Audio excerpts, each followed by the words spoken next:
All right, Knicks Nation, welcome back. Welcome back. It is Sunday, no, January 10, 2021. And of course, we're going to do a little recap of the Knicks prior game against OKC.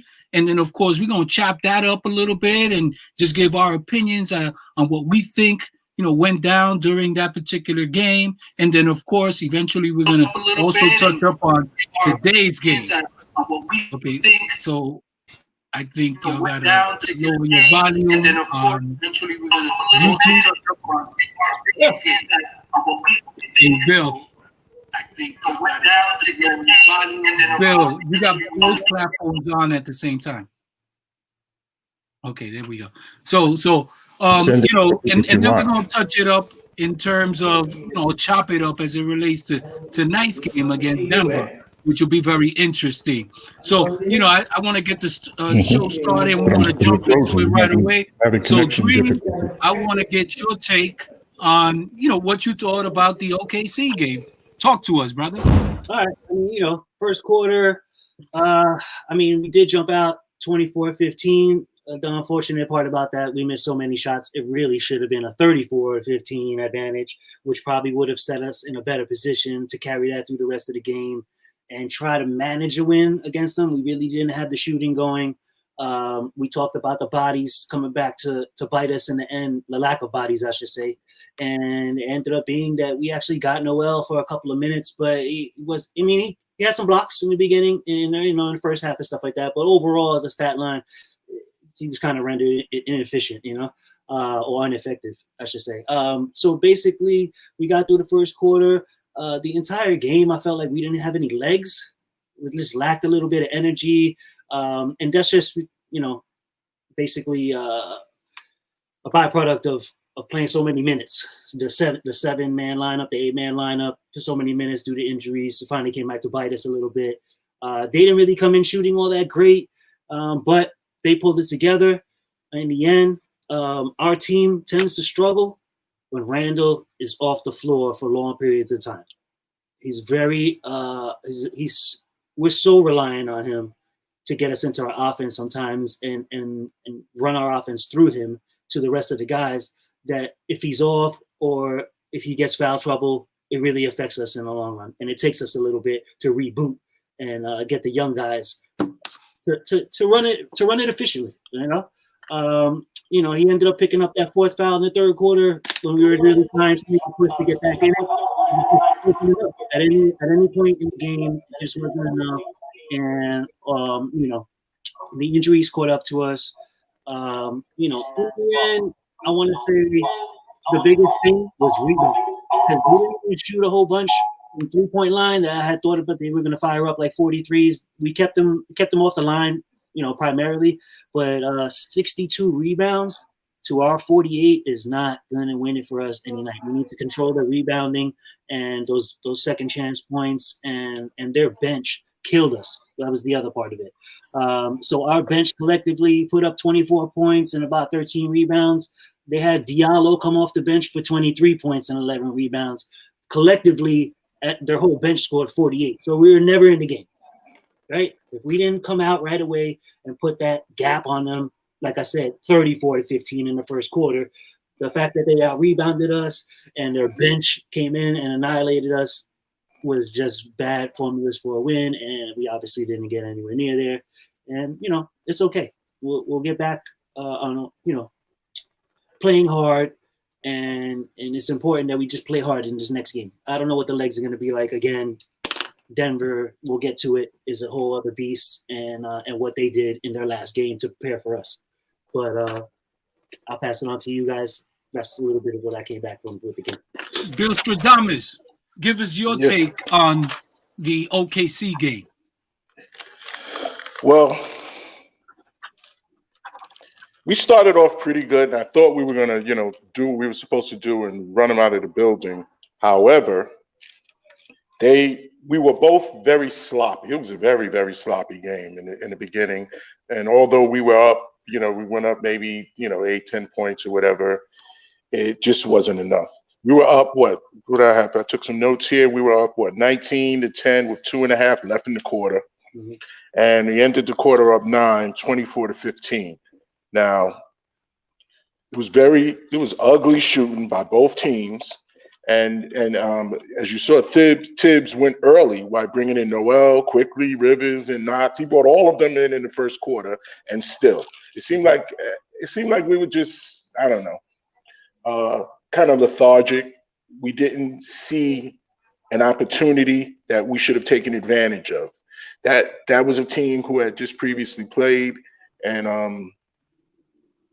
although they're a good for whatever reason, they're a good, they're seemingly good road team. We were supposed to jump all over them and get them. Yeah. And we just couldn't do it. Everybody was off, and although the ending numbers were decent for some of our players, no one really had a good game. No. Really. So it was a terrible first half. And then the second half, I saw it was Randall. As a matter of fact, Randall hadn't even scored until the second half. The second half. He scored his first shot with like 11 left in the third quarter, which that has never happened to us, where our leader, our strongest player, our best player, our player playing on an MVP type level, he was just shut out in the first half. Yeah. Now, he did other things. He got a few rebounds and he had a few assists, but he didn't score any points. Mm-hmm. And, we can't have that today. It was basically a low-scoring game. Horford did what Horford does, and he played smarter than we did. Mm-hmm. Fourth quarter, Rivers came in, and it looked like we were going to mount a nice comeback and take the game away. But it seems like we didn't have enough energy nor enough shooting to get it done. Mm-hmm. And, it was just a bad game, just a bad game. So let me pass it back to you, Santana, so you can tell us how bad this game was.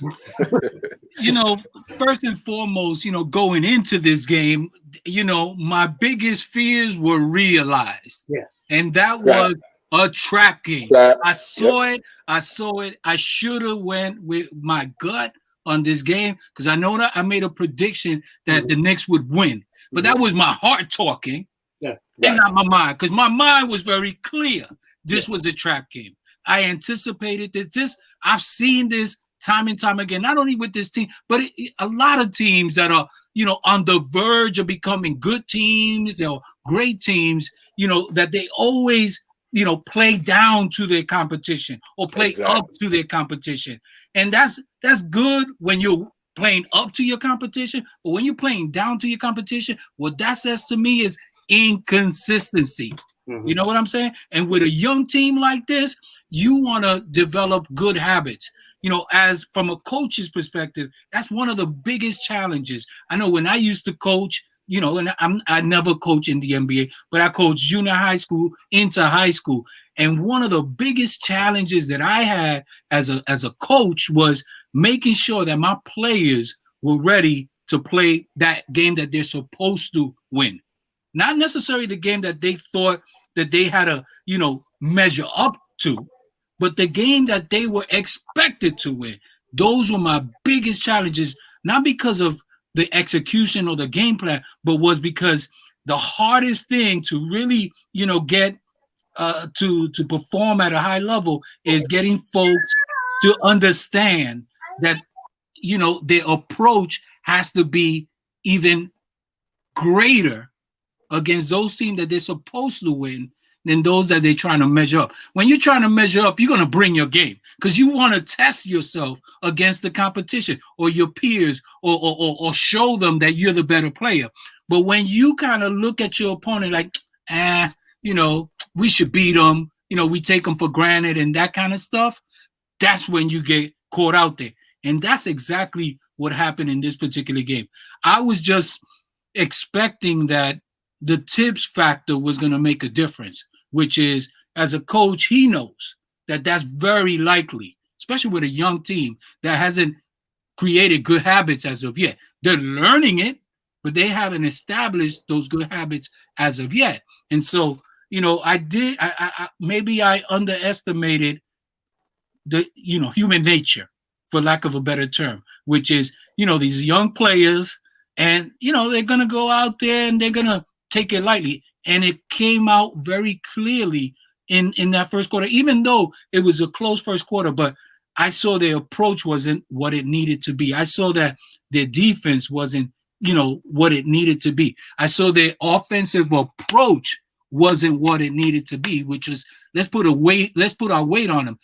I'm going to tell you one thing, Akeem, Dream, as old guys, now we old school, me and Bill, we old school. And when we see young guys on the floor, we know, okay, they're going to be more athletic than us because, Father Time don't play. So Father Time is caught up with me and Bill. You know what I mean? But with the younger generation, they got them fresh legs. They could jump out the gym. They could run and gun. What do we do, Mr. Bill, when we go up against young guys? What do we do, Bill? Talk to him. we put a weight on them. You know what I'm saying? We put hands and feet on them. We back them down. However, you're being a little modest because I remember you had that extra engine. You used to run like we used to snap on you about how you used to just be running like you never get tired. So I think I've seen this man tired maybe 3 times in my whole life. But as we get older, because that's true.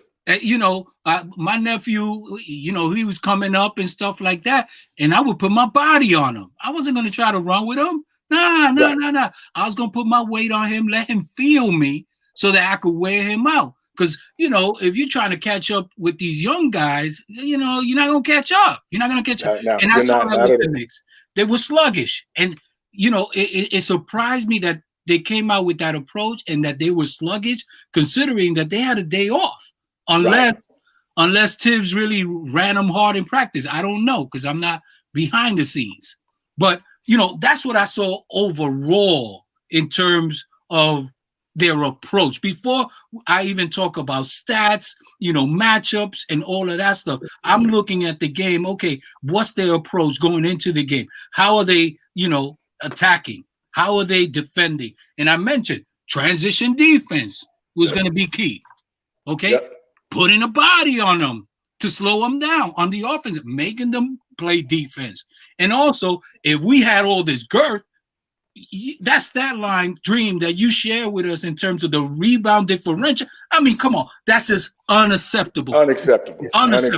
As a coach, I'm going into the half, I'm ripping into everybody. You know what I'm saying? Because that's inexcusable. And that's just one thing. We haven't even talked about all these threes that they were shooting, brother. Too many. I was like, yo, what the hell is going on? Wide open threes. Go ahead, bro. Talk about that. Let's see. Too many. Go ahead, Dream. So basically, I'll touch up on the same point that you just did. The rebounding, not from the inside. The inside guys, okay, they're gonna battle, but the guards killed us. SGA, we talked about keeping him on lock. First half, okay, yeah, you kept him on lock, but then he uncorked that really fast in the second half and was doing layups everywhere. Rebounding, he had 10 rebounds. Diallo, 11 rebounds. You can't let the guys come off the bench and start massively rebounding off you.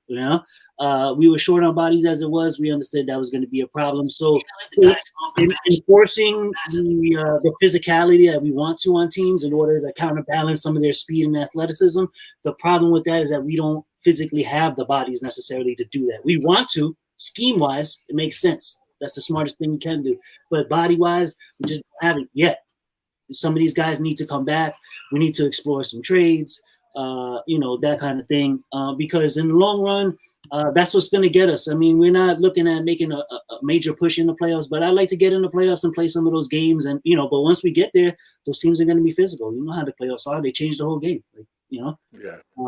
so we will be in these games if our shooting allows us to be in these games. If our shooting doesn't show up, it's going to be a struggle on most nights. We predicted this team was going to be around 500, 37, 35, something like that. So, we've gotten some games that we didn't expect.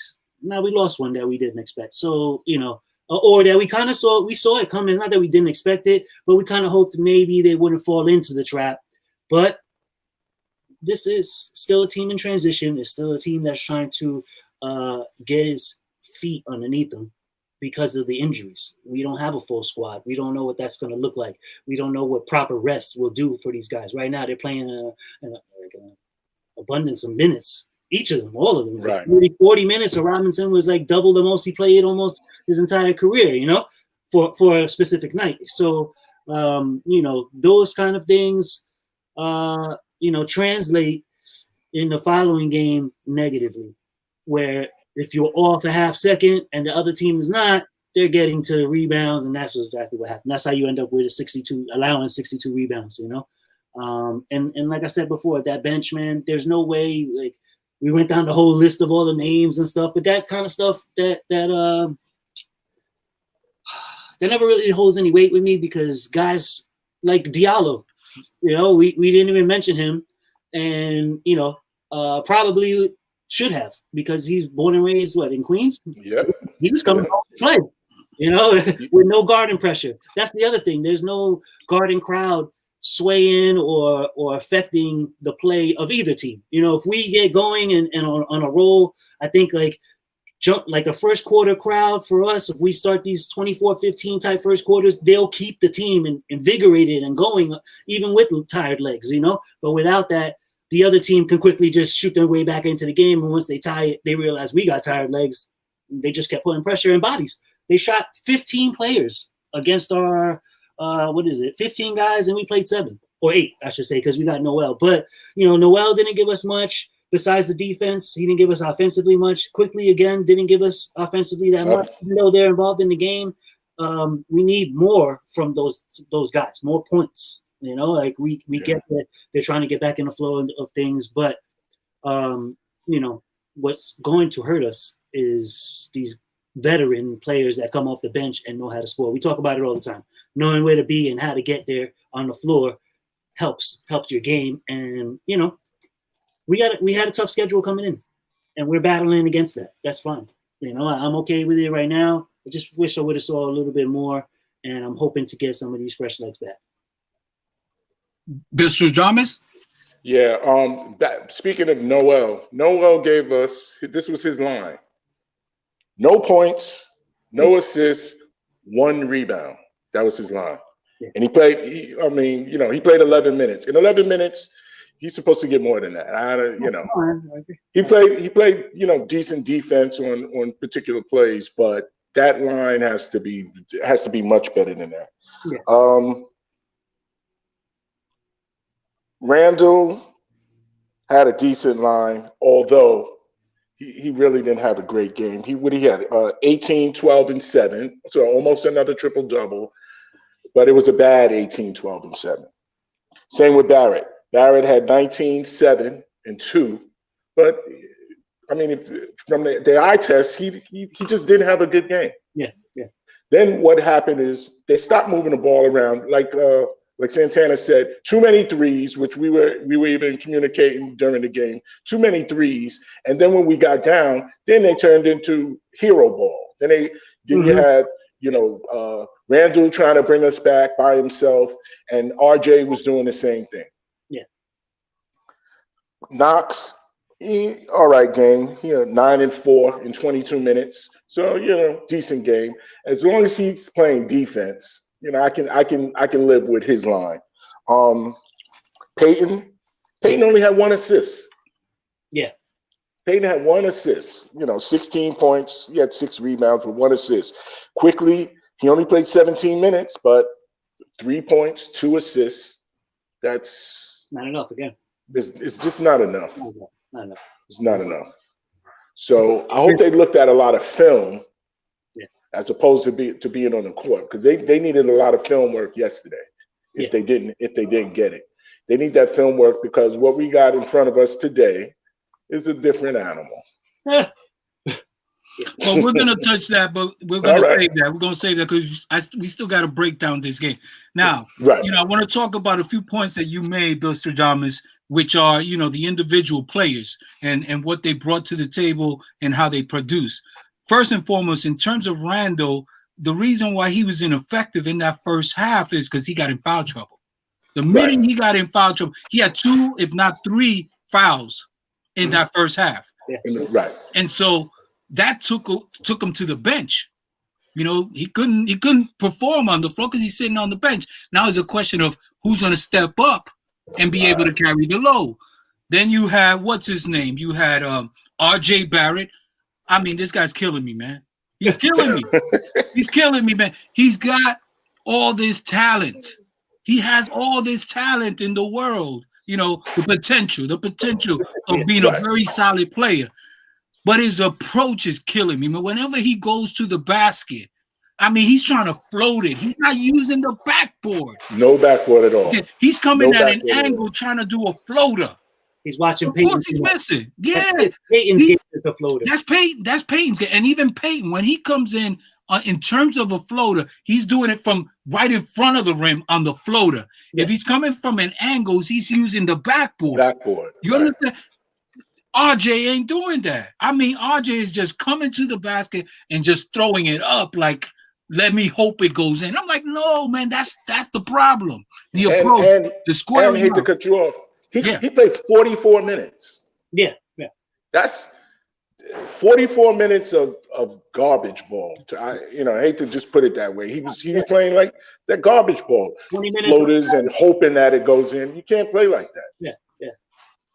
And he seemingly knows that he has the green light, so he's, he needs to take a different, like you said, Santana, he needs to take a different approach. Yeah. Just because you have the green light doesn't mean that you have the green light. Again, and I know we spoke about this a few episodes before. In my opinion, he's got to work his game inside out, but he has to get his fundamentals intact to be able to do the inside out game. And do it effectively, because if you're just going to float the ball up in the air, just throw it up and hope you get a foul and maybe get to the free throw line, it's not going to cut it. You know what I mean? So and that's on the night. I'm sorry to cut you off, but definitely on the night that our shooting is not there, right? Because that draws defenders away from the basket, and if you don't have any type of threat, which we didn't have a threat at all the entire night, they're just going to pack the lane. And then now what you have is he's trying to drive on 2 and 3 defenders rather than 1 to 2 possible, like a help defender, And that's, again, where he can body one person, he's not going to body the second and third guy. Right. That third guy is just eating up his shots. Yeah. It happened like twice. He just got muffed straight in his face. Bang! Just took the ball away from him and went down the other way. But the point that you say in terms of not being able to get past the double team or potential triple team, that's an opportunity to pass the ball. You know what I'm saying? That's where you got to understand the game, and that's where we start talking about the IQ or lack thereof. Yeah. You got to know, look, okay, I'm going to try to play a little bully ball. If I got one-on-one coverage, I'm going to back this cat down and I'm going to get mine off. The minute that double team come, I know somebody's got to be open. Somebody's open, so I got to look for that. He ain't even looking. That was a lack of trust. Team trust. And you should know where your teammates are. Yeah, but I think the lack of shooting probably threw them off a little bit, and then being tired, they just stopped trusting each other, and that's where the ball movement stopped in the second half. Right. Like, a whole bunch of people taking the ball, trying to just dribble up the court. Just trying to dribble up and shoot. Too many times. Now he thought he was the guy that was going to out-dribble somebody to the basket. Like, you may get that sometimes in the night, so he had like the 14-point outburst at the end, and where he's doing a whole bunch of different things. But not every night's not going to be like that, or else you would be a superstar. Right. And then Peyton, he was trying to take it to the basket. Okay. He was going in. Of course, he only ended up with 1 assist. I got to go back in the film and take a look in terms of how many times did he pass to somebody who missed shots. I'm sorry?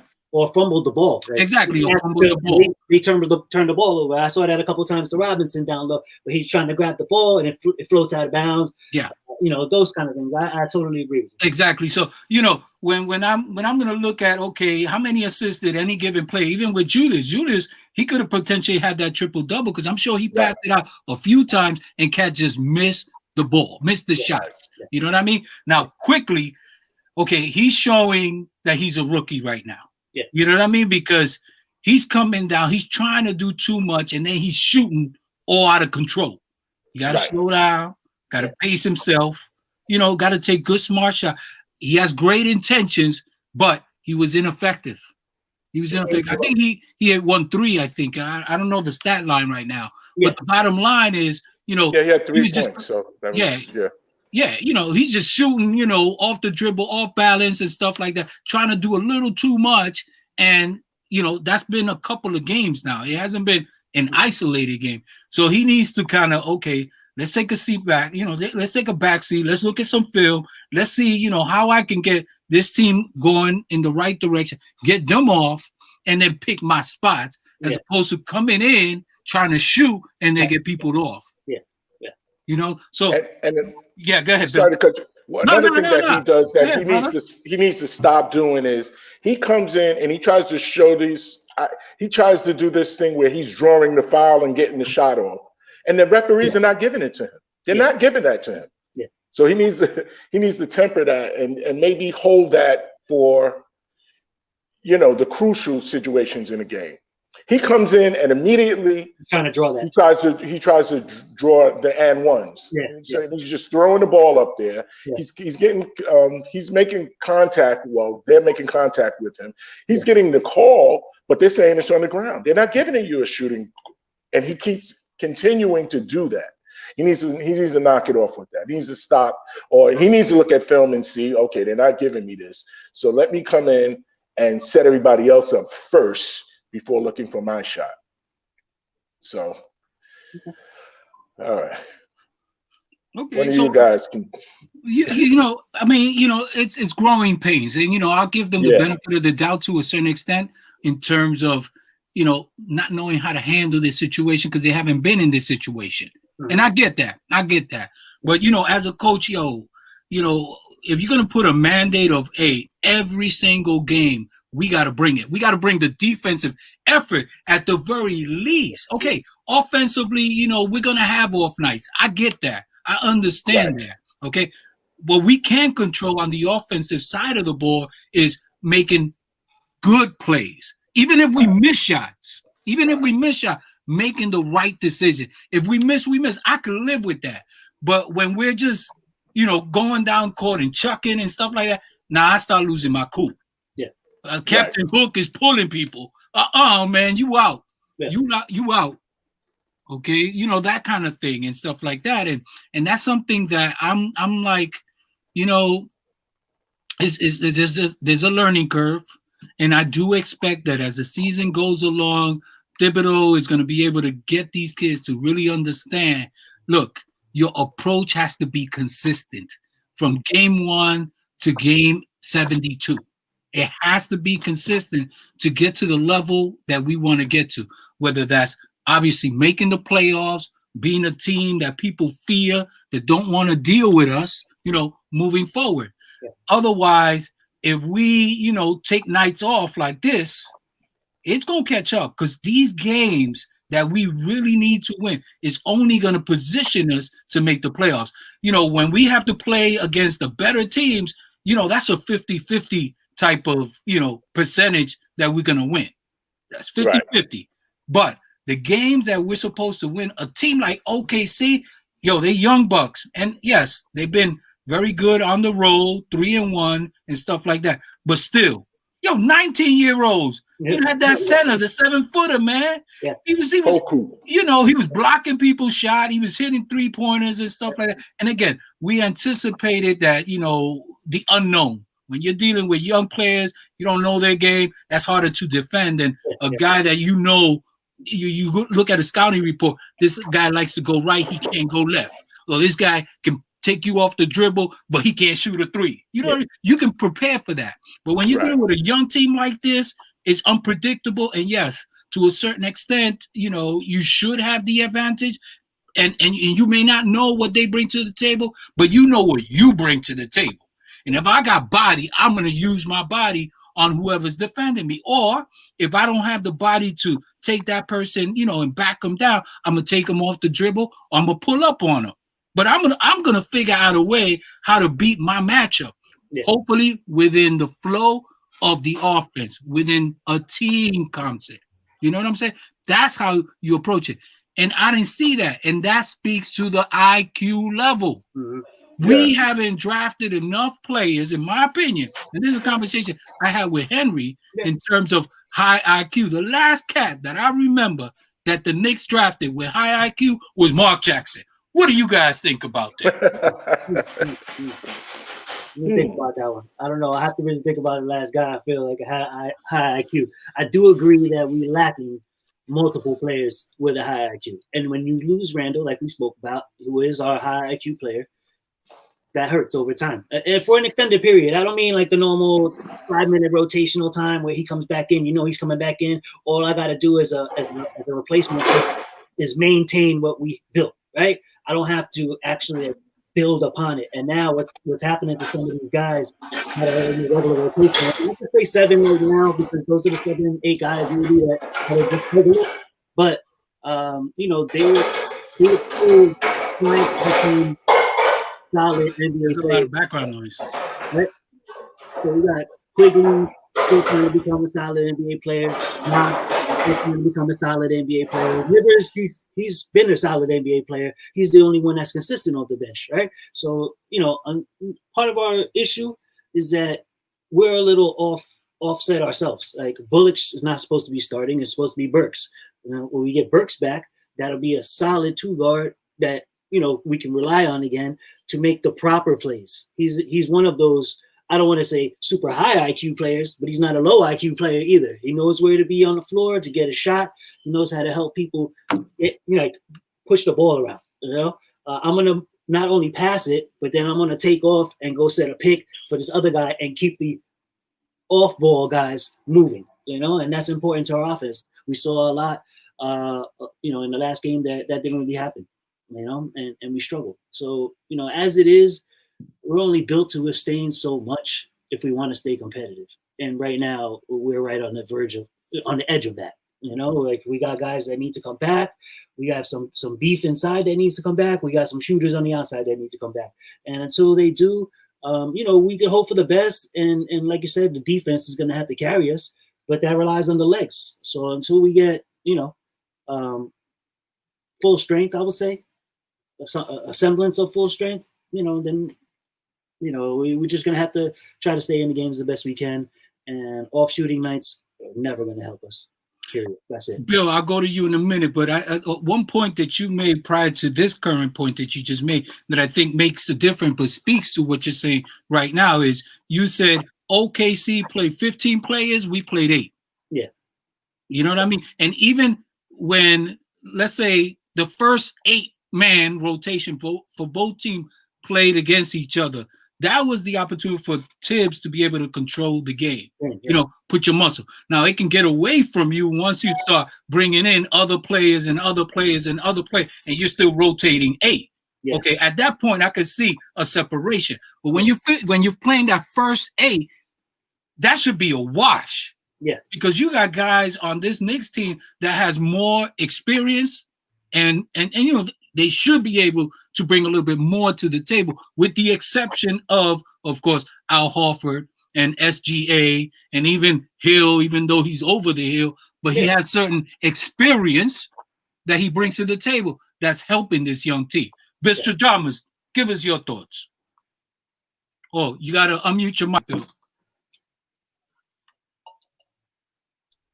That's exactly where I was going. Thank you. Their experience is what won that. Our immaturity showed outright. And even though Randall is not, you know, really young, and he's I guess our, you know, one of our top veterans, he hasn't been a veteran in this position before, where everything is running through him. So he too had a little wake-up call, so to speak.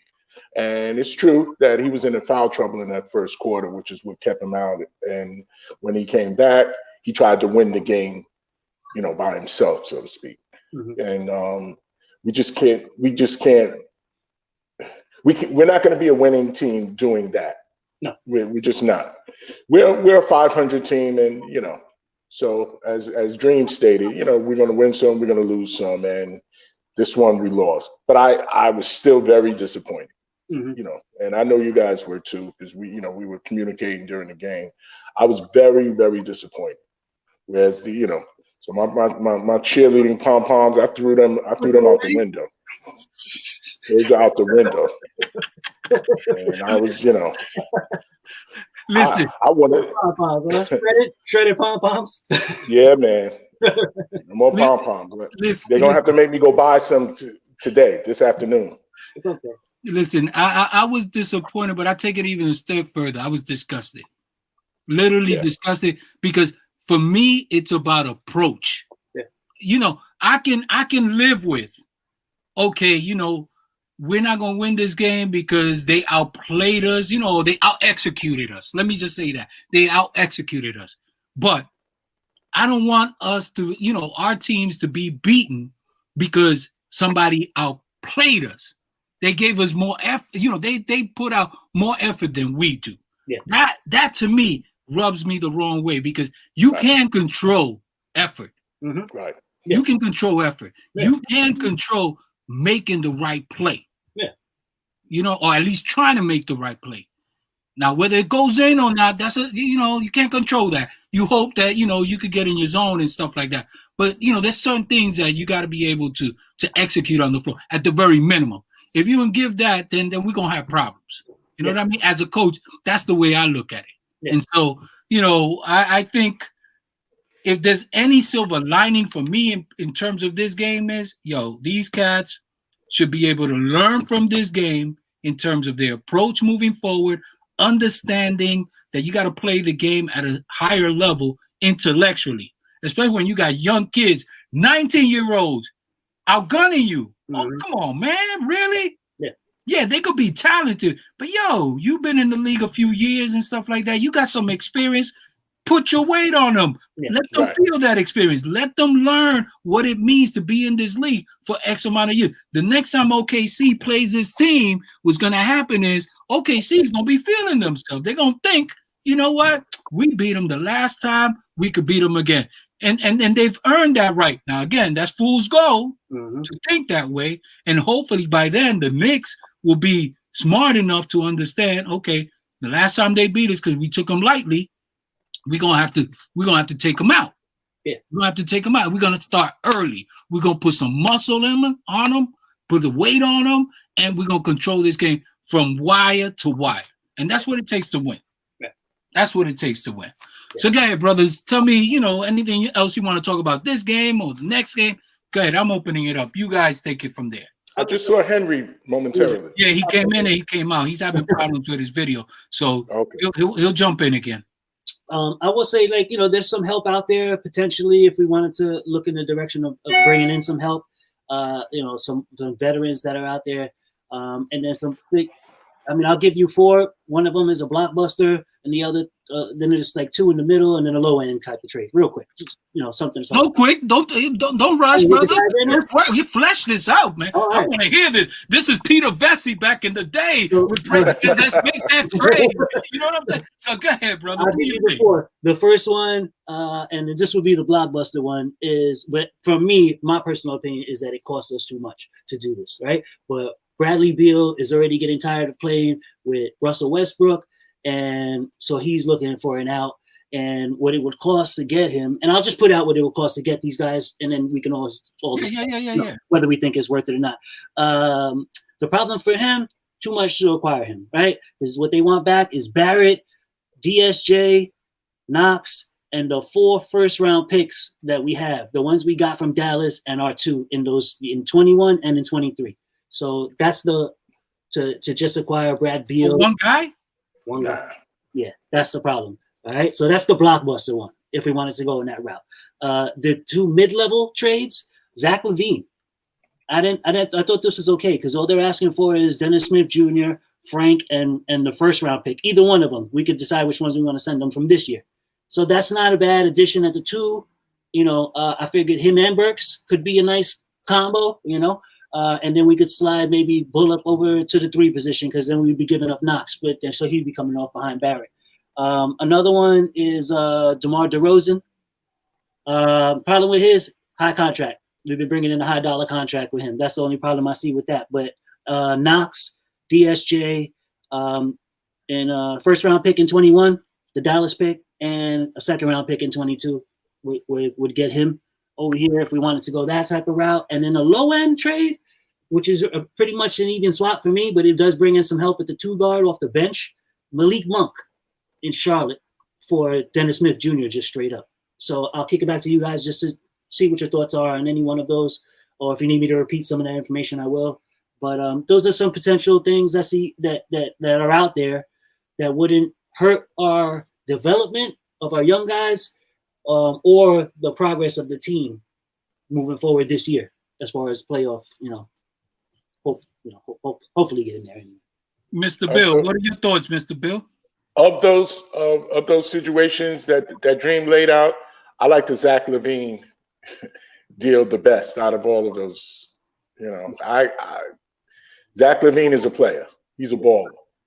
Now, did he ever play with Tibbs or the Tibbs? No, he got shipped out for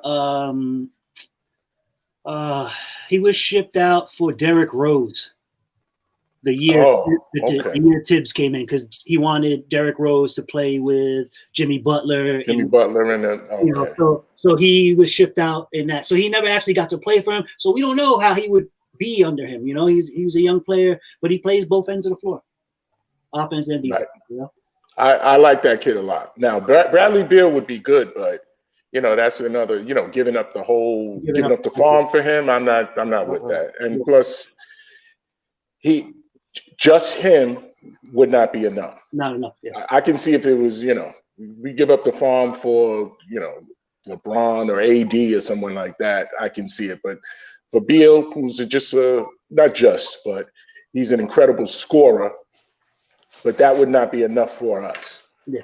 So I wouldn't want to do that one. But Zach LaVine, hey, I throw my hat in on that trade. Yeah. I throw my hat in on that one. Henry, what do you think? I don't know if you caught, what the Dream, proposed in terms of potential trades to upgrade the Knicks squad. Well, the one that how you doing, everybody? First of all, I had technical difficulties. I was all over the place. I was on my laptop. I was on my phone. I got back onto the next computer. I had to upload and reload my Chrome. I mean, all kind of stuff out here. I'm here with you, bro. I'm the same thing with me today. I think it had to do with that terrible loss. So my computer started acting stupid. No, still shell shocked. My computer's shell shocked. That's how bad it got. You know what I'm saying? Not only me, but and I just want to say, just to follow up on that loss. Let's. It's a reality check.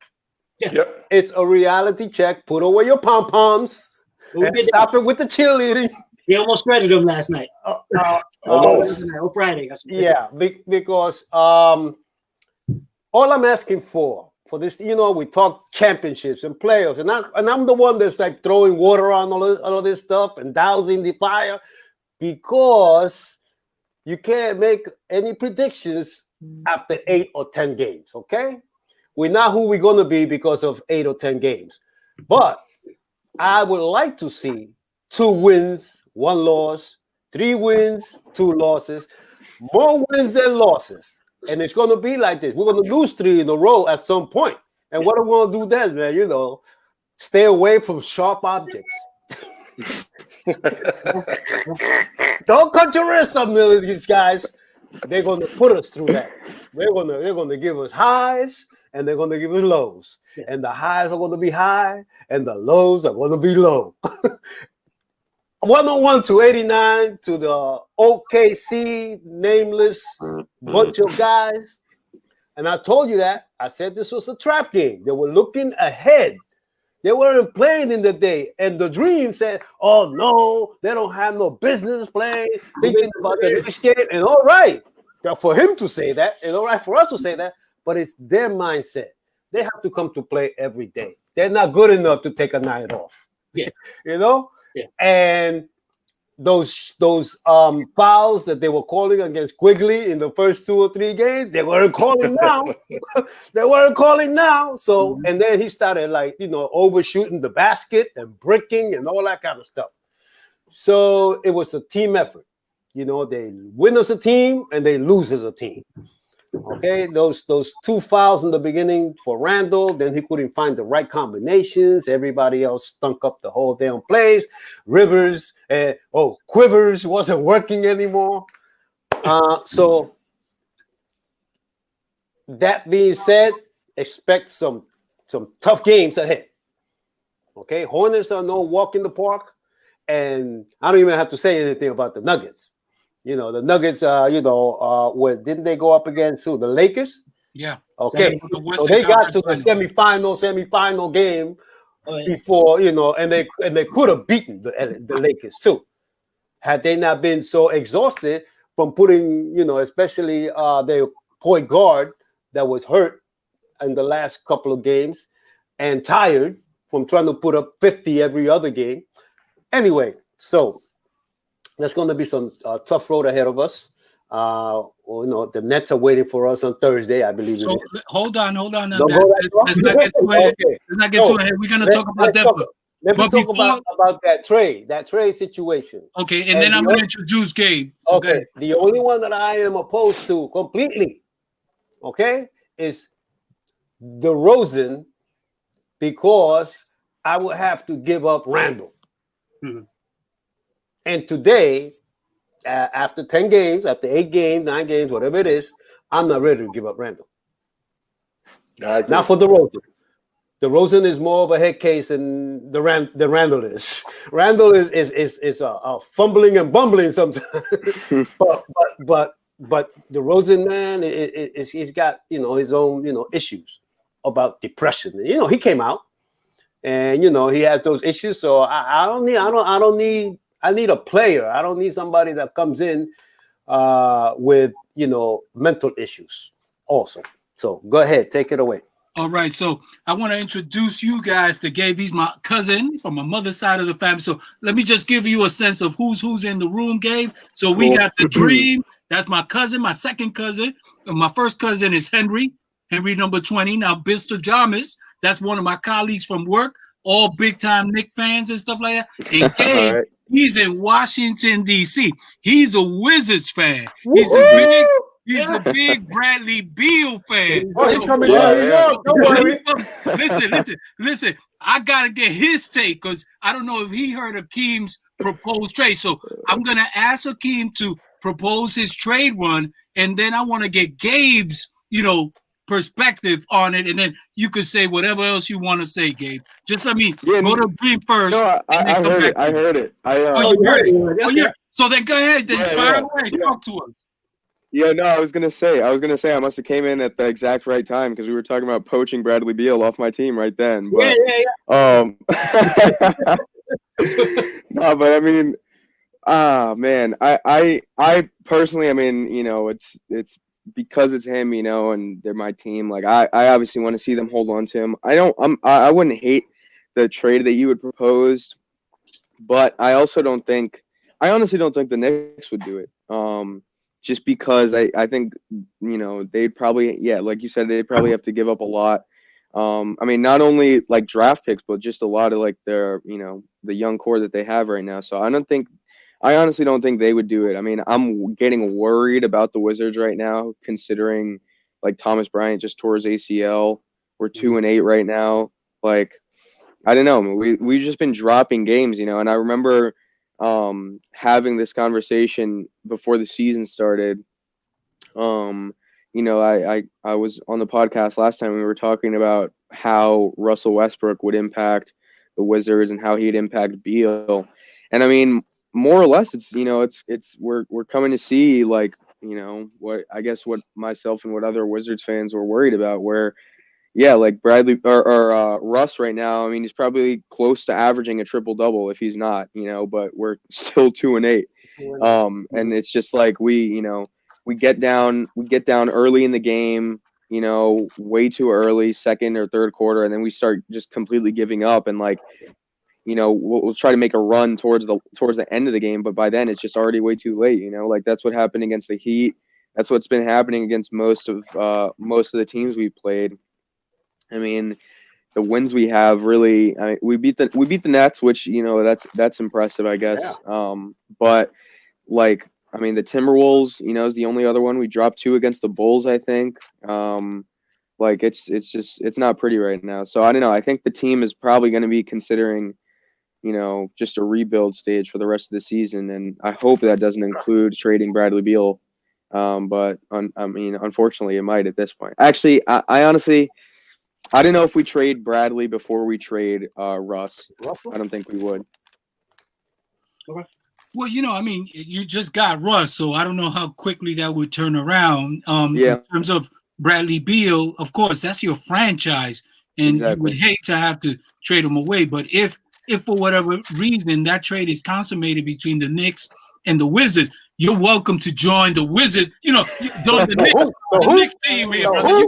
I might have to. You come on board, man. Yo, come over to the dark side. I really might have to. And I don't think Bradley Beal would look too bad in that Knicks uniform. No, Honestly. he wouldn't. He already played in Florida. He got the orange and blue built in him. Exactly. What's his number again? 3. Number 3. He was number 3. We got 3 free. It's available. Send it to him right now. Send it to him. The practice jersey. Let him try it out. Try it out. Figure out his price. I'm sure Starks would love to let him use it. Don't worry about it. Who? Starks. I'm saying, if you get Bradley Beal, you're gonna be. We don't have to ask. Don't forget about the dunk. You don't forget about the dunk. Forget about happened on my birthday. Wait. He posterized Michael, man.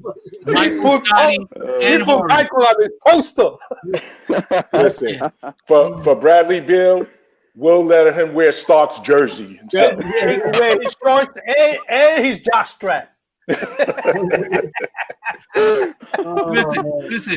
I think Dream said it best. Who? Once you got Bradley Beal, it's his number. Once Bradley Beal, if Bradley Beal comes to the Knicks, that's his number. That's who it is. Yeah. Who came before him is inconsequential. Okay.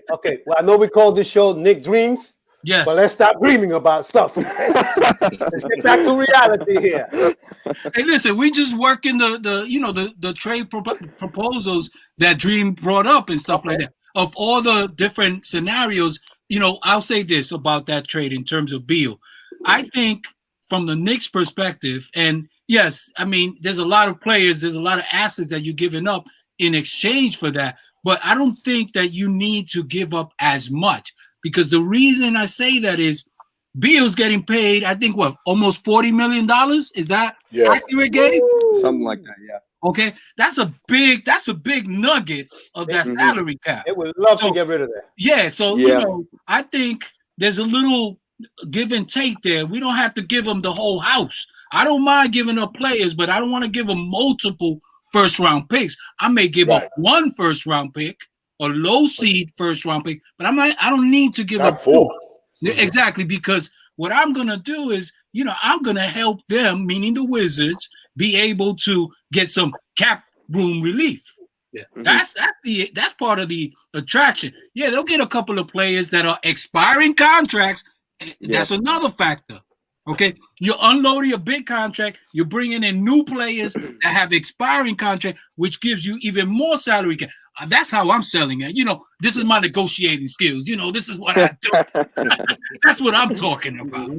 No, and okay. I mean, I could see the Wizards front office making that trade. I really can. And it's like, yeah, especially just, like I said, Thomas Bryant out right now. I think they understand now, we don't have the depth. We don't have another big man. It's not like we're going to make like some, trade right now at the beginning of the season for some big man that someone wants to let go of. Like, I think they understand now that we probably have to start entering a rebuilding stage right now for this season. As much as it sucks, as much as we'd like to see, Beal and Russ in the playoffs, like, I just don't know if it's going to work right now. I just don't know. 2-8, I don't know if we're going to be able to make that run. I think there is like, there is some young talent on the team. I really like Avia, the guy we drafted from Israel. I really like him. I think he's been playing really well. But yeah, I mean Bertans too. But right now, you watch us against pretty much anyone, and it doesn't look like we can compete really. And without Thomas Bryant, I don't know, because that's been one of the fields where we're really lacking, is like in the paint and just in terms of having a big man. Like he even wasn't really meeting the task in some cases, but now it's going to be extra hard. I got a question. Gabe, let me ask you a quick question. From your eye test, how does it look like they're playing together, Beal and Westbrook? How do they look together? I mean that's again, this is what I was kind of worried about, where it's like late in the game. I think Westbrook is trying to do too much. We obviously know how athletic he is, and he can still get to the hole, and he can still rebound, which is awesome. But like, late in the game when we're down a couple possessions, a couple scores, we don't need him trying to go coast to coast. Like Right. they got to settle down, draw up some plays, and that's where Beal comes in my eyes. But that balance hasn't really been there through the first 10 games of the season. It's been, late in the game, it's like all Russ for the most part, which, yeah, again, it's like kind of what I was worried about. But Henry, what were you going to say? Well, I was looking at that trade, and I didn't, or I don't remember exactly what Hakeem the Dream was hearing and what he mentioned to us. But I am looking at this, and I'm saying we get Beal, you get Randall, Burks, and Bullock, and a first round picks in 2021 and 2023. That's a bit much. So we could take on his paycheck of whatever you said, 40 million, and giving up all of that. I think Burks and Randall is enough, and I wouldn't want to lose that much just to get Bradley Beal. I'm not sure. I'm not. I know that he's a consistent scorer. He's unstoppable. He's going to give you 20, and maybe 5 assists, if any, because he's not an assist man. Okay, yeah. Randall's giving me 30 and 8. Yeah, and 16 rebounds. Why? Exactly. Yeah, it should be a 1-for-1 trade. With the Knicks need to make a decision on Randall. You only got him for 1 more year, so you're either going to keep him long term or you're going to use him as a trade bait. So right, that's a decision that has to be made. 1-for-1. Yeah. So some teams what they're doing is they're approaching the Knicks with either a short-term fix would be Randall, but if the Knicks don't want to give up Randall, then Barrett is the guy that they want. And most guys are 2 guards, so that's what they want, a replacement 2 guard. You got to give them that option. Okay. So that's why I mentioned Barrett more than Randall in this. Because I think the Knicks might do the Knick thing and sign him long-term.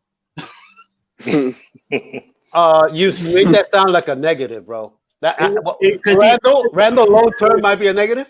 No, I'm just saying, not right now. Yeah, he's playing all-star level right now, but what happens when you give him a 5-year deal and then in 2 years he starts to slow down? That's what I'm saying. But age and output, age and output. On those 2 numbers, we fall back into that gray area of what are the Knicks going to do? And a lot of time in the past, it's come out negative. I'm not saying that this, Right. Well, we also have the history of giving up on guys who all of a sudden turn out to be pretty good somewhere else.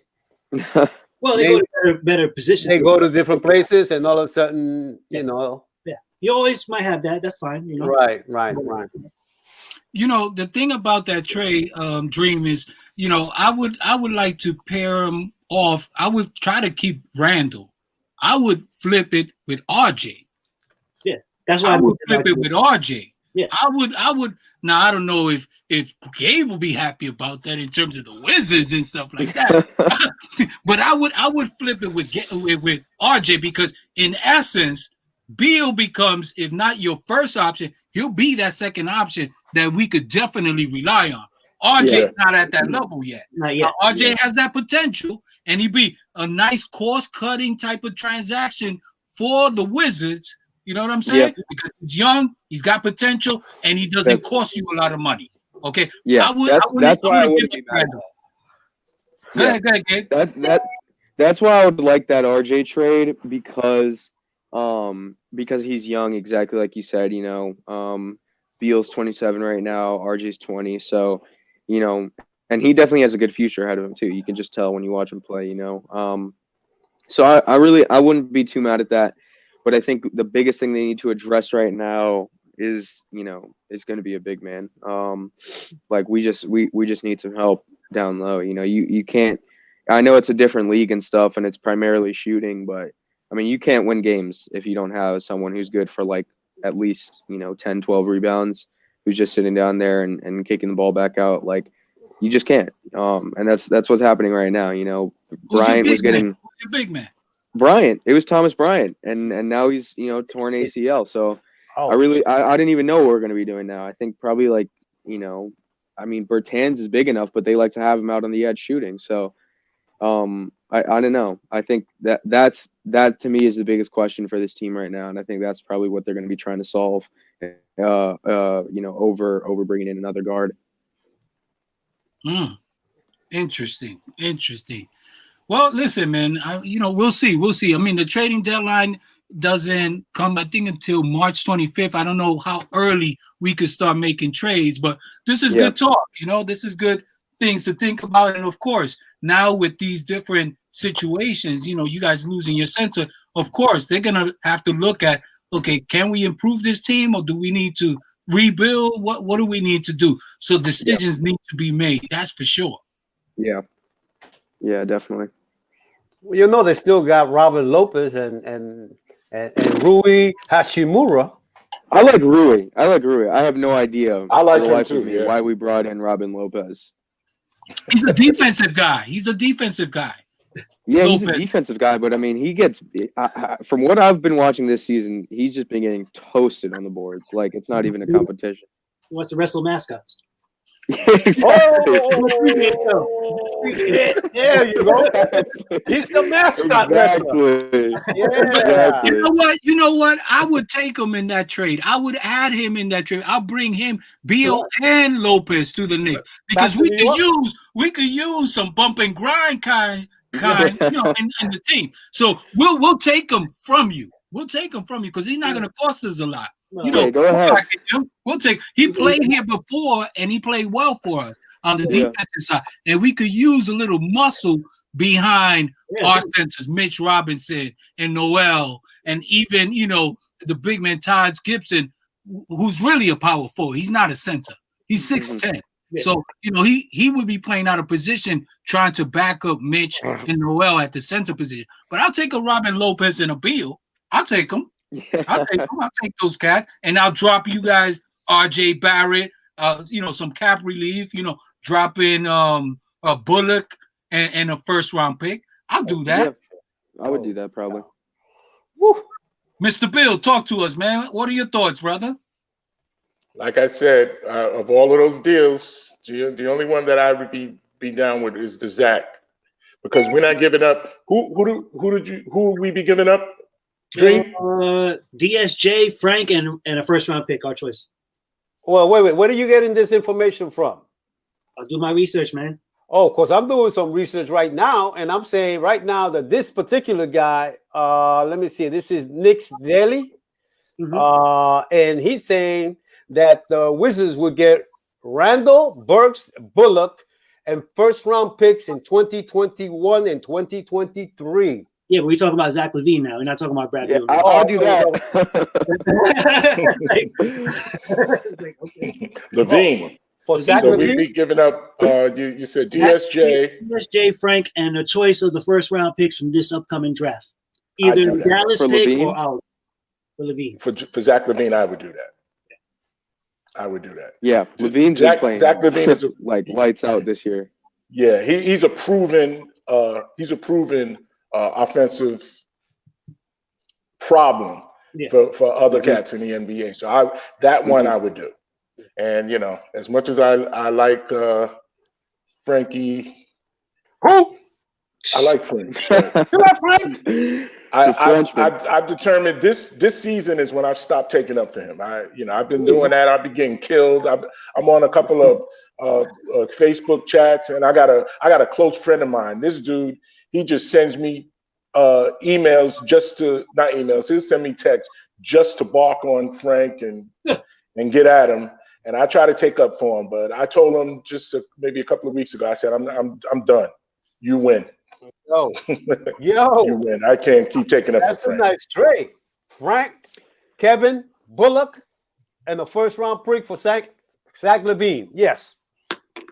I do that. Yeah. Ship them out, and this is the thing that we were talking about like last time I was on the stream, or I guess it kind of ties in because last time I was on the stream we were talking about how the Knicks have all these young guys right now and they don't really have like a set set 5 or set 10 even really, just because they keep rotating guys in and out. But it plays to their advantage because you get to find out what works for you, and you get to find out who you can use as a trade deal. So I think they're in a really good position right now because they have a lot of guys that they could use if they want to acquire someone else, and just go for some more star power. Right. Agreed. And we have a couple of guys that are already like plateaued. Like we can see they're not going to get any better. And that would be Knox. It looks like he's not just going to get he's playing harder, but he's not getting better. The shot is not getting more consistent. And Ntilikina, he plateaued like about 3 years ago. And Bullock is in and out. He's like, I got a good game with 15, and I got a bad game with 5. And I got a good game with 15 and another game with 5. So ship them out, man. And I even throw in DSJ, man. He's going in one of these drafts, and then in one of these potential trades, he's going. So. Okay, I would just throw him in just because as a thank you gift. Yeah. And I wouldn't be mad at it. I would not be mad to get DSJ.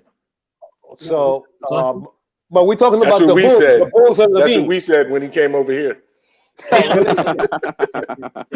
and for me personally, I say this: I wanted the Knicks to draft him originally. I was on board with that because I watched him at NC State and things. I thought he was actually going to turn into something similar to Derrick Rose. Just never established. Didn't pan out that way. They never panned out. You're right. He's had some really good years, though. He's okay. He's okay, but he's not bad. It was more potential than product. And maybe he, again, he was in a situation where he maybe it's not the right fit for him. I actually agree with that. He doesn't have to be the go-to guy, but I think he could still have himself like a pretty nice career if he went somewhere, just because of how athletic he is, Yeah. And I think if he gets into a position where he, I guess just has confidence in the people around him, he'll be able to play, just a lot better overall. And Thibodeau is he's a Bulls lover. He loves his Bulls. I know, that's why he brings guys from the Bulls all the time with him somewhere. Yep. That's Rose. true. I'm surprised he's not looking for Rose right now. Well, Rose is in Detroit right now. It's not pretty close. He's getting closer. No, it's not that he's not. But the Lakers are thinking about bringing Rose in if they could swing him. Oh, really? That'd be crazy. We should have kept Rose. I feel we should have kept Rose. I don't know why. Mm-hmm. Where is it? This guy over here? This guy. Yes. Hanging up. Got his number there, huh? One of those front side jerseys I'm double rotating this year. Okay. That's actually a Rose jersey from Christmas a couple years ago. we should have kept him. When did we get rid of him? When Phil Jackson came back? Is that who got rid of him? I think they got him for a year and then they just let him go. Somebody else picked him up. And he had a decent year. He wasn't like 2012, but he had a good year. Yeah, I think did he go from the Knicks to the Timberwolves, or was it from the Wolves to the Knicks? No, he came from Chicago. Okay. He came here. Yeah, right. Yeah, okay, that's what. And then from New York, he went to Minnesota. And now he's in Detroit. Yeah, and they're a mess this season. But he's one of those older players too, though. You know what I'm saying? That he's really like on his last leg. I mean, the injuries are eventually catching up to him. He's not as explosive and as fast as he used to be. Yeah. Like when he came here, man, he was like, wow, I was so happy because I knew that was a point guard that when he was coming down the court, the defense was going, holy shit, here comes this guy again. What's he going to do now, you know? Yeah. And Hey, speaking of nowadays, that, go ahead. No, finish up what you were saying, and then I'll. We don't have that kind of point guard right now. Our point guard, don't scare anybody when they're coming down. And they're not even coming down that fast. They're coming down to set up a play. They're not coming down to break, to get to penetrate the defense and be able to kick out or something, or even go to the hole themselves, or that kind of stuff. That's what we hope the draft will bring us one day. Yeah. Well, yeah. Speaking of that, I was about to say, I can't. It literally. I mean, I want to pull my hair out watching the Rockets play with John Wall because the guy looks as explosive as he did Never did 3-4 years ago. I can't believe this. I can't. And it's like everyone knew this was going to happen. Like it's just. But the team just got too impatient with him, and then they wanted to bring in Russ just because of the stat line that he can put up. And it's like, come on, you watch. I watched the Rockets. It was John Wall's first game back, and Boogie was playing too. I mean, he was amazing. He was amazing. He was getting past guys, flying past guys, and driving to the hole. And it's like, I can't believe we passed on this guy for Russ. Like it just, oh my God, it drives me crazy. And like he had one game, I think it was against the Kings. It might have been a day or two after that. I mean, he had 26, and all of his field goals were just like layups, because he was just blowing past guys. And it's like that's just what he does, That's what he does. Well, Houston got a good one there, and if they're able to keep those guys, playing together, they should be all right. Of course, at the beginning of the season, Harden was, acting the fool, but maybe he's starting to realize they got some players because they got Wall and Boogie Cousins. These are not slouches. These are legitimate, bona fide stars in this league. So, if I'm Harden, I think that's his best case scenario. Trying to get traded to another team and then try to blend in and all of that stuff. There's no need. He could do that here in Houston or there in Houston with the kind of players that they have. They should be all right. They should. Really be they really should. And I always dreamed that the Wall and Cousins, that Kentucky, that Boogie to DC, we wanted them to reunite on the Wizards. And that, a couple of years ago, we were in the same spot where we just needed to address a big man. Boogie would have been the guy, but the team never went after him like that, I guess. Well, Boogie got hurt, though. You know what I'm saying? True. He's just coming off of 2 or 3 back-to-back season where he was injured. Starting with when he first got hurt with the Pelicans, then he went to Golden State, got hurt again. Then he was with the Lakers, got hurt again. He's got the talent, but his injury track history, gives teams a reason to pause. It makes them nervous. Yeah, of course. And I would have loved to have him on the Knicks. However, I don't think it would have been a good match considering that they're a young team that still needs to learn how to win. And Boogie has to be part of a team that has some veterans that have won. That, so that way he doesn't get frustrated. Because remember, when he was in Sacramento, he was one of their marquee players. But they didn't have other guys around him who had the experience, who have won, to be able to keep him, under wraps. Now, when he goes to Golden State, you see him in his best behavior. When you see him in the Lakers, he's in his best behavior. When you see him now in Houston, he's in his best behavior. Now, granted, he's in a position where he's trying to play for that next contract. So he has to be in his best behavior. So if you're going to get a guy like that, you got to make sure that you have veterans that have won more than he has, that he's going to respect. Now, the Pelicans, the reason why that was working for him, because Rondo was on the team. And Rondo and AD and Boogie being part of that team, they were on the brink or on the cusp of going to that next level until he blew out his Achilles at that point. Yeah. Bill, you want to say something? No. I was looking for some information. Somebody else take it. Go ahead, Gabe. Yeah. So I agree. When he was in New Orleans, also, I think he understood that Anthony Davis overall was slightly better and younger than he was, and was on a higher trajectory than he was also. So he gave him a little bit of that respect. Like you said, in Sacramento, he didn't respect anybody. You know, his game didn't respect anybody. He'd step out to the 3-point line when he wanted to. He'd go inside, bully ball people whenever he wanted to. And I get it because he had that talent and his game demanded that, you know. So, you know, outside of that, you know, he's just developed and matured is the biggest thing with him. Definitely.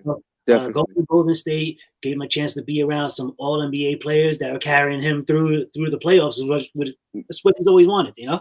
So coming out of it, he realized, okay, I could just join these type of teams and then, you know, hopefully, you know, finish out my career. I think he's playing for a contract, but it might be his last contract, to be perfectly honest. So he just wants to finish out nicely, you know. And I thought going to Houston was a nice little move for him.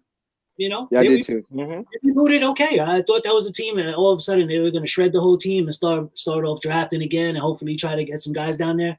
But they rebooted fine. I mean, I would. Yeah, they don't need to like reload or anything of that nature. They got a nice foundation right there. You got Wall to complement Boogie, and you got Harden.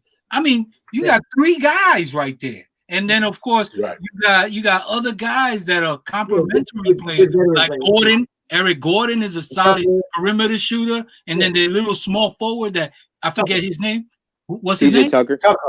Tucker. Yeah. So they got a nice core, man. They got a really nice team. It's just Harden has to buy in. You know, he can't be dribbling 20 seconds out of the 24-second shot clock. He can't be doing that because you don't need to. You got to Wall. Let him handle the rock and get you into the prime spots and get you your points. They should be all right. They should be all right. Henry, you wanted to say something? Yes, they are all right, but they're only all right to get to the second round. Hey, whatever. With that team, they're never going to get any further than the second round. It's all right. For some reason, they just we're good to make the playoffs. Because somebody sent me to the second round, I'm ready for the second round. Whoa. But you know what, though? Let me explain to you. The people in Buffalo, they went to the Super Bowl 4 years in a row and never won it. You think they feel good about going to the four year Super Bowl they got 30, and not winning it? Hell no. They got history, man. It's great. Hell no, man. That was a good. You know what they're known for? They're not known for going there. They're known for losing it. Nobody making no Nick videos over 1999, right? That's okay, man. Right? So we won. We can say we won something. Buffalo has never won anything, but they've been there for 4 Super Bowls.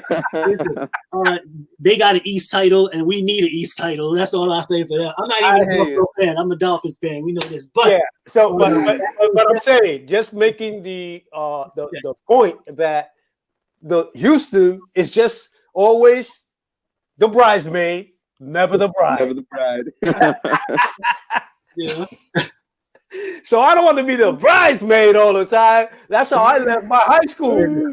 I was always the bridesmaid, man. You never get married unless you practice walking down that aisle. Oh, yeah. Okay. Okay. Yeah, you practice, man. You gotta practice. You never get married. Oh, man. Don't make that analogy because marriage can be tricky. That's not always a winner. That's not always a winner now. Okay. Oh man. Oh, I want to go back though to Hakeem. What you were talking about Boogie on the Rockets, and you were just talking about his career path. I really agree with you that I think going to Golden State was really good for him because he, you know, it wasn't, and also the Pelicans as well, you know, but more Golden State because it wasn't like he, you know, was the number 1 guy anymore, like on the Kings, you know, and I think he was able to just kind of sit back and see how to be a better team player, you know, and to understand that you don't need to be doing everything on the court when you have guys like Steph, you know, and like Clay who can go out and shoot like that. And so I think that was really, really good for his maturity, like we were saying. And yeah, just his ability to win, you know, to exactly what we were talking about with Harden, just to buy in to the team culture and to, you know, understand maybe I'm not going to be putting up 20 a game, but, you know, we can go far in the playoffs. Listen, to be fair, or rather to give you the other side of that coin, he didn't do anything in Golden State. But that's true. Again. That's true. He spent 9 months or 10 months under injury. came into one game and tried to do too much. Yeah. He dribbled the ball all the way down court, tried to do some spin move, and ended up on the floor. Yeah. I mean, you're not wrong. So he didn't do anything but got his ring. He got his ring. It wasn't the play so much. It was just being around. Sometimes you could just be in a locker room and it changes your mindset. Exactly. What kind of player you want to be on the Good team. point. So, Exactly. And he didn't get a lot of money from that. I think what was he paid? Like maybe $5 million or something? He was on the very low. He was on a very low contract. He wasn't expected to contribute much. As a matter of fact, Bill, I'm glad you raised that because that sparked something in my mind. When Boogie signed that $5 million with Golden State, I was like, "What? Yo, there's some tampering going on up in here," because I was shocked. I had called Henry on that, and I asked him. I said, "Yo, what do you think about this, man? This cat signed for $5 million. He could have got more." And he settled for that, but he was going into a winning championship situation. That was when the Golden State were at the peak of their dynasty and stuff like that. But I was like, oh man, this is stacking the deck, bro. Yeah. And he was seriously, when he was hurt too. Nobody was going to do more. When the Warriors did that, like that was after like KD, and I was just like. I remember they made that acquisition, and I was like, all right, are they just gonna go through, for the next 5-6 years and just pick out like all these stars who are like on the last year of their contract and then bring them on, win one ring, and then trade them? Like, come on, like this is gonna be boring, Like NBA has to step in at some point. Yeah, that's what they do. You're right. They were on that trajectory to do that, and then everybody got hurt one year, and then it broke them for that. Exactly. But that's typical of championship teams. They get a lot of mileage in those legs. Generally your NBA season's 82 games. Then you tack on the playoffs. That's another 16 games at minimum. 16 if you're winning 4 games in a row in each series. If you're going 7 games per series, that's even more games. So here you're talking about Golden State, who were going to the NBA Finals, 3, 4, 5 years in a row? Yo, that's a lot of mileage on those guys. Even though they were young, look at what happened. Thompson. You know what I mean? He blew out his knee. He blew out his knee and stuff like that. And KD with the Achilles.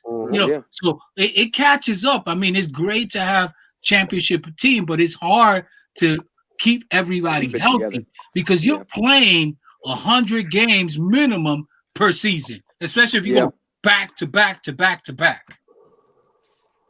Yeah, I agree.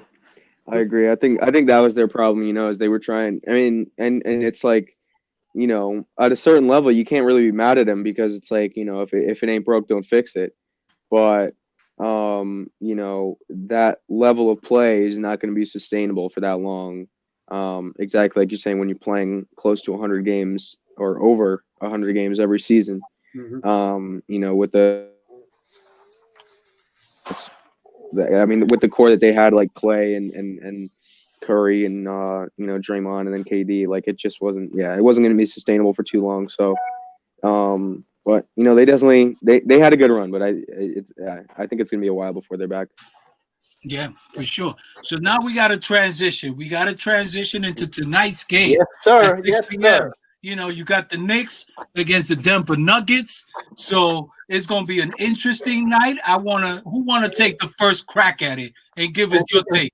Go ahead, Dream. Take it away. I have to jump off in a few minutes after I give my takes. But go ahead, take it away. Real quick, I'll just get us started. All right, so this team, Denver, obviously we know they're a beast. Some of the biggest things I just took away from them, they just beat Philadelphia yesterday, I think it was, right?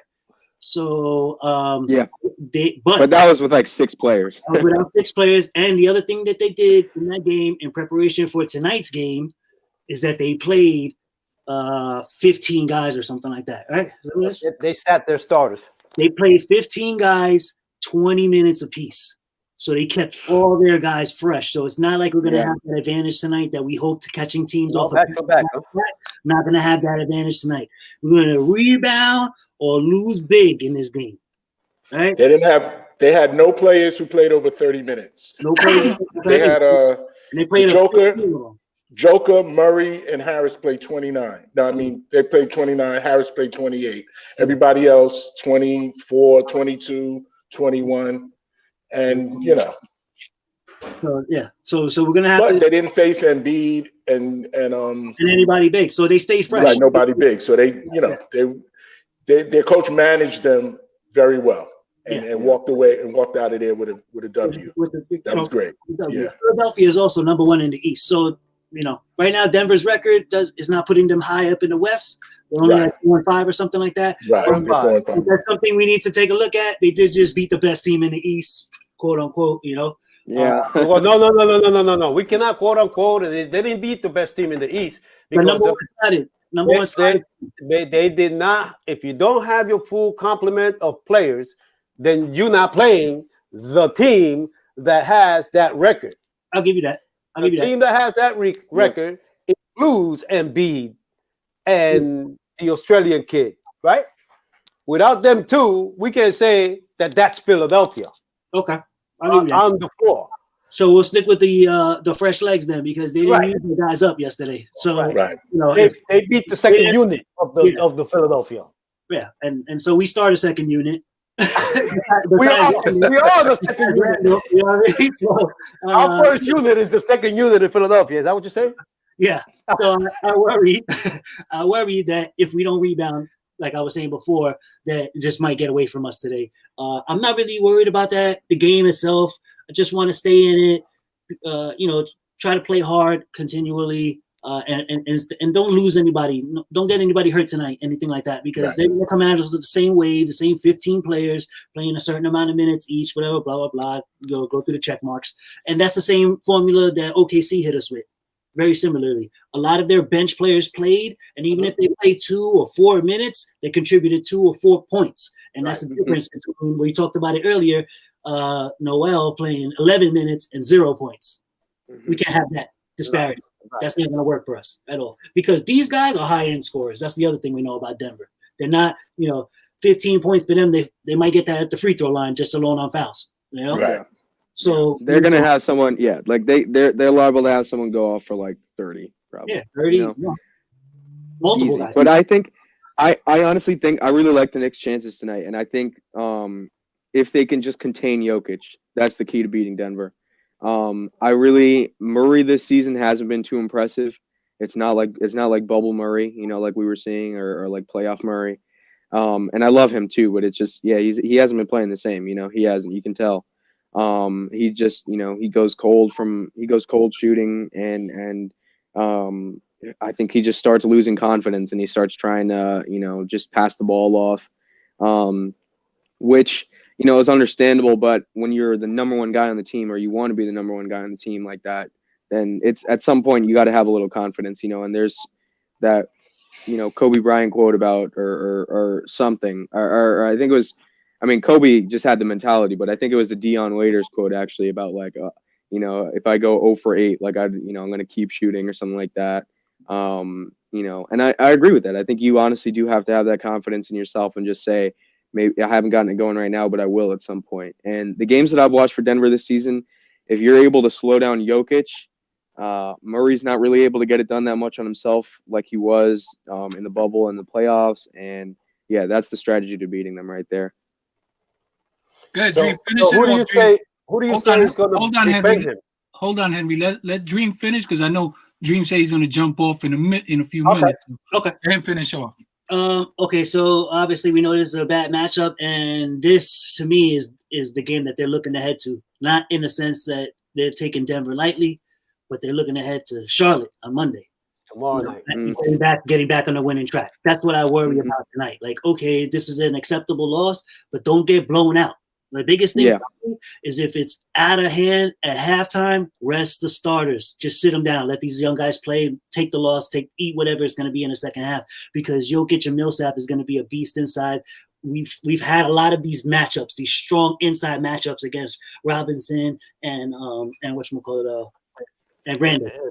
So these are guys, they absorb fouls. They just absorb fouls. They got big bodies down low. They like neither one of them plays above the rim. So again, we said the crafty play sometimes gives some of these younger players issues. We referred back when I'm referring back to the Utah game, where we said Mitchell and Ingles and those type of like savvy veterans, they give these young guys a little bit of trouble, and that's my biggest worry. And that's it. That's my whole take on it. Like, if it gets out of hand at halftime, rest the starters. Let's get ready for Charlotte on Monday, and don't get anybody hurt, because right now we're lacking bodies. We can't afford to lose anybody else. That's it. Mhm. Not any starters or anything like that. So that's where I step back and I'm like, okay, we can absorb this. It's not really going to affect us. Even the loss on Friday didn't affect us too much in the standings. We're okay. We're right where we need to be. And just stay solid and play hard. That's my takes. Mr. Bilster Jamas? All right. When does well, I know he won't be playing tonight. When does Taj get to play? Does he have to go through the 10-day protocol? I think there was some mention of that. Right. That there was a time frame that has to pass before he can get on the floor, aside from the fact that he has to acclimate himself to whatever Thibs is doing with the guys, whatever the guys are doing, whatever it is that they're running and all of that, and the defensive schemes and all of that. Okay. And what about like our other guys? Where's Frank and DSJ? Where are these guys at? They are in limbo. I think they're both out. Yeah. They're in the doghouse. Yeah, well, Nah, Frank but is always in regular clothes, and DSJ, I don't even see him on the bench anywhere. Yeah, because we know Obi and Burks, they're not ready. They're not coming back yet. Right. So we're gonna play the same 7 guys now? No, well, tonight? Knox is probable Oh, good. with a knee. And I was hearing something about Mitch. Oh being no, probable. he's good. I mean, I Okay. haven't heard anything. What did you hear? I was hearing that he was, he had gotten a little banged up in that last game. Oh, okay. But no one reported that he was going to be out. He's still available for today. Right. Okay, right. so we're going to have the same amount of players playing. However, I think, this is what I keep calling this is the bounce back. Let's see how they handle what was that, Friday's game, Friday's letdown, I should say. Letdown or beat? Did you say beat down or let down? Both. Oh, They got beat down and let us down. Let Let down. him finish, Okay. Henry. Let him finish. So I'm gonna go. I think we can pull this out. And Dream didn't give a score, did he? No, he didn't.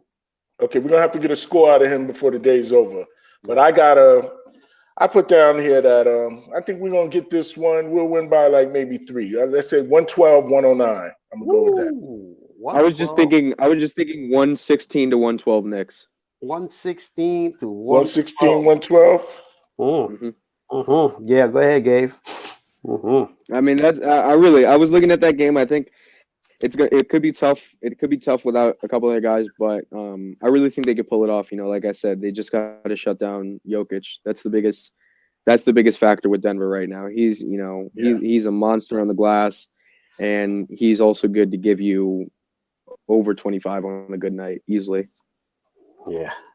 And just hate to cut you guys off. Michael Porter Jr. He didn't play yesterday, and I don't think he's playing today as well. He's in the health protocol. That's another reason. Yeah, he's dealing with the health protocol. Yeah, that's another reason I think they could do it. He's this season he wasn't doing that much in the playoffs, but this season he's been a really good scorer for them. So it could be tough for them to generate offense without him. Henry, you want to give your take? Oh yeah, absolutely. I think that in reality, they. I don't know that you can go into any game thinking this is, we're okay to lose this game because we'll just come back the next game. Because losing can become also habit forming. So it's a mindset. You got to come in there trying to want to win every game. But I don't see that they have enough to stop the Joker. Because the Joker does for them like Randall has been doing for us. He gets rebounds, he shoots the ball, and he gets assists. So he's responsible for almost 50% of the scoring. You know, he scores like, you know, he's 25 to 30 from the outside, you know, and assists on about, you know, 8 different, you know, points. And he blocks the middle. They're gonna sag down, man, and they're gonna dare us to hit those 3-pointers, and we're gonna end up chucking up those 3-pointers and not be able, because if we can't get in the lane, we don't have a shot with anybody. The only reason that it happened in Tampa, okay, that was one of the main problems, and it happened again on Friday against OKC. They sagged down in the middle. We weren't getting to the lane. There was nobody getting to the lane. And when they did, they were missing those floaters and they was missing those baby jumpers. I want to go with the prediction that I'm reading. 105-101 Knicks. But I'm going to go 105-101 Denver. Okay. So here it is, man. I mean, you know, in the last game that, you know, we predicted, you know, I went with my heart as opposed to my mind. I anticipated the trap game, and sure enough, that's exactly what we got. And I was hoping that the Knicks would have pulled that game off, because if there was a winnable game of this next series of games, that was the one that was most winnable. Unfortunately, they laid an egg in that one, and now they're going to be up against a team that's substantially much better than the team that they just played. So it's not going to be an easy road for them. Now, in terms of individual matchups, you know, you're absolutely correct, Gabe. You know, the Joker is the X factor in this game because he's so dominant, and he can absolutely, you know, control the game inside out because he's got that complete package. Even though he's slow as molasses. Yeah, even though he's slow as molasses, he's a big body. He can score on the inside. He can score on the outside. He can pass the ball. So he's going to be a handful to deal with. Then Murray, you know, Murray is still a solid player. He's better than any player we have on the Knicks, you know, separate and apart from Julius. But still, Murray has proven himself. And even in the playoffs last year, that's when he made a mark for himself. So I have to give him. I have to give him his respect. The wild card in this game is going to be Bobo. Bobo, you know, Manu Bo's son. Yes. Bobo. Oh, he's there too. Yeah, Bobo. That's a cat that he's got skill. He's 7+ and he can handle the ball and he can shoot from the outside. So yeah, he can shoot from the 3. So it's going to be interesting to see. Okay, how are the Knicks going to defend first and foremost Joker and then Bobo? Because right now, Michael Porter, we anticipate is not going to play. So I do anticipate that Bobo is going to play.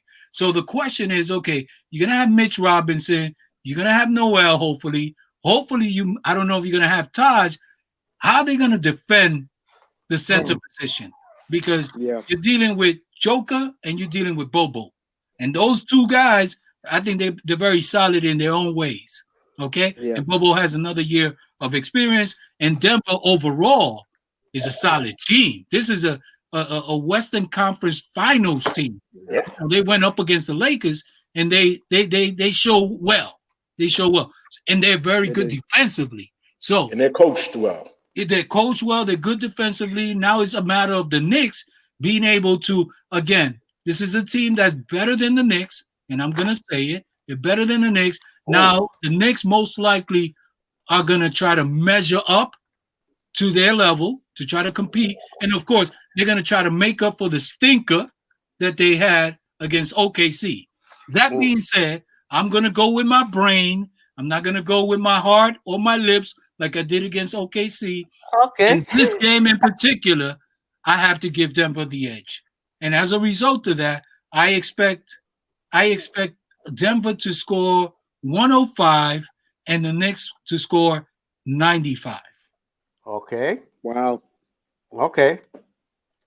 Wow. And also another and person that we didn't mention, Another person that plays well for them. What was his name? Gary Harris. Oh, Yeah. Yesterday's game, Yeah. I think he dropped like 20 something. I took notes. He had 21 in yesterday's game against Philly. So Harris. He's one of those sneaky guys, because they start giving up too much attention to Murray and right. Jokic, and then you got Harris and Millsap on the edge, Ooh, Right. no, they got a full squad now. Yeah, They got a full. Everybody on the floor has to be closely guarded, or it's a potential, a person or player that can go off on any given night. And even Millsap with his, retreads, old legs, he could go for 20 because, just because you're the Knicks and you traded me. Yeah. Didn't we have Millsap at one time? I don't know. No. I'm not sure. No, we didn't have Millsap. So, fellas, anyway, I want to give you the prediction. I just texted the Dream, and he's claiming that it's going to be Denver. Okay. 122 to 100. Woo. It's the beatdown and the slapdown. An ugly one. and it's going to be ugly. It's going to get late early. You think? It's going to be late early. So, like you guys said, in the second half, we'll be down by 20 and bring in the rooks. Yeah, pull everyone. Yes. Yeah, you have to, because now you're going to go up against Charlotte, and Charlotte is starting to get into a rhythm, Oh, yeah. and they're going to be playing them tomorrow. Definitely. So, you're going to have to make a very strategic decision in this game. If it's a blowout, then you're going to have to rest guys. And that's unfortunate. Unfortunate, but it is what it is. The worst thing that can happen to us right now, tonight's game, is that we can be close. And it's not the worst. Because the problem is this. So there's two ways to look at it. One way to look at it is if we close, we play all our players, we shoot our load tonight, okay, and lose. And then come in tomorrow and we're too tired to even, keep up with tomorrow's game. Or the other half is that we are losing embarrassed tonight, pull out our players early, and then play them hard tomorrow. And tomorrow could be another loss, even though. Yeah. Okay, so we're going to start wrapping this up. I just wanted to go around the horn real quick. If anybody has any last takes, Mr. Bill or Bill Stradamus, if you got any last takes, please drop your nugget now. We go around the horn, and then we'll close it out. Go ahead, Bill. I am keeping the faith and the hope, and I'm going to pull the pom-poms out of the garbage and hopefully get to shake them off tonight. And we'll see. You'll be hearing from me through a text or something. You'll be hearing from me, I should say. We'll be texting back and forth. Henry? I'll come back to you, Henry. I'll come back to you. Go ahead, Gabe. Give us your last thing. My last.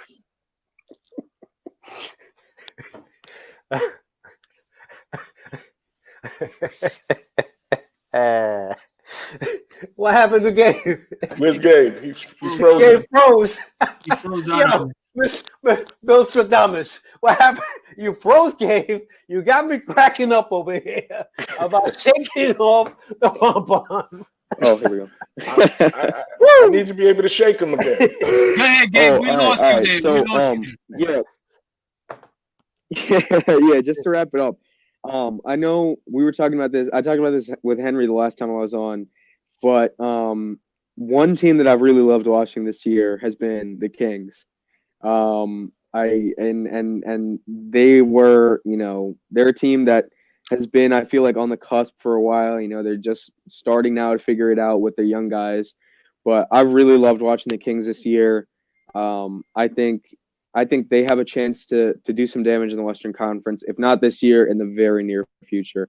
And I think De'Aaron Fox is probably going to be an MVP candidate sometime soon because he does it all for them. When he's healthy, he does it all for them. So that's my final thoughts, I guess. Just watch out for the Kings. Okay, All right. cool. Okay, Henry. Yes. I just want to say, like I've always been saying, all I want to see out of the Knicks this year is forward movement. You know, it's about baby steps. You know, win 3, lose 3, win 2, lose 1, win 3, lose 2. But as long as we always winning one more than we're losing, we're in the right trajectory. We're on the right track. We are going to need to bring in some, reinforcements at most areas, at the bigs and at that 2 spot. Okay, and that's about it for now. Yes. Okay. What I'm going to say is, I'm just going to focus on this particular game. I'm not looking beyond today's game or any other thing going on in the league. I really hope that I am wrong in terms of my prediction, in terms of expecting Denver to win, but I would be pleasantly surprised if the Knicks win. I would love to be wrong. So that being said, Henry, how do we close this out or close it out like we normally do? Okay, once again, thanks everyone for joining us today. Hope to see you again in our next episode, which should be tomorrow. Tomorrow noon. At the same time, same channel. And I hope, Miguel, you're going to be resending that in case there are any changes. The links. But remember, once a Knick, always a Knick. Gabe, we caught you there. Now you will have to. You're not going to want to say that one, but that's all right. You won't get me to say that one. Okay. Wait a minute. You never lived in New York? Listen. No, he lives in DC. But until we get Bill, once we get Bill, he's gonna become an honorary Knick fan. That's right. You'll see me with the Bill jersey on. Yeah. Okay. As a Knick. All right. As a Knick. So we'll welcome him. You know what I mean? Yeah. We are open door policy here. We allow all people of all faith. All right, folks. All right. Thank you again for participating. And hopefully we'll catch you guys in our next episode tomorrow at noon. All right. Enjoy Sunday. I know you got football Sunday today and a few basketball games. So, and of course, our Knicks tonight. I don't know about the Wizards tonight. Are they playing games? I don't think we're playing tonight. They're not playing tonight. Okay, so at least you could watch the Knicks game. You could do that. I'll check that out. Yeah. All right, fellas. Imagine Beal in the Knicks uniform. That's all. While you're watching. All right, fellas. Have a great day, fellas. Take care. Later. You too. All right. Okay.